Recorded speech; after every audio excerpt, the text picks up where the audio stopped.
একটি জরুরি অপারেশনে হাসপাতালে তাড়াহুড়ো করে ডেকে পাঠানো হলো এক ডাক্তারকে। তিনি দৌড়ে এসে সরাসরি প্রস্তুতি নিলেন সার্জারির জন্য। রোগীর বাবা ডাক্তারকে দেখামাত্র লোকটি চিৎকার করে উঠলেন। আপনার আসতে এত দেরি হলো কেন? আপনার কোনো দায়িত্ববোধ নেই? আপনি জানেন আমার ছেলের অবস্থা কতটা শোচনীয়? আমি দুঃখিত, আমি হাসপাতালে ছিলাম না, বাসা থেকে তাড়াহুড়ো করে এসেছি, তাই দেরি হয়ে গেছে।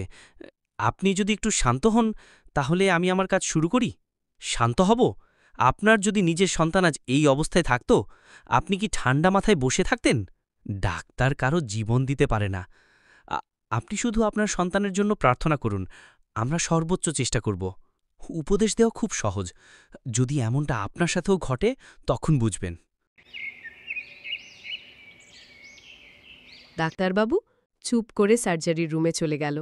2 ঘণ্টা পর ডাক্তারবাবু রোগীর বাবার কাছে এসে জানায়, আলহামদুলিল্লাহ, অপারেশন সফল হয়েছে।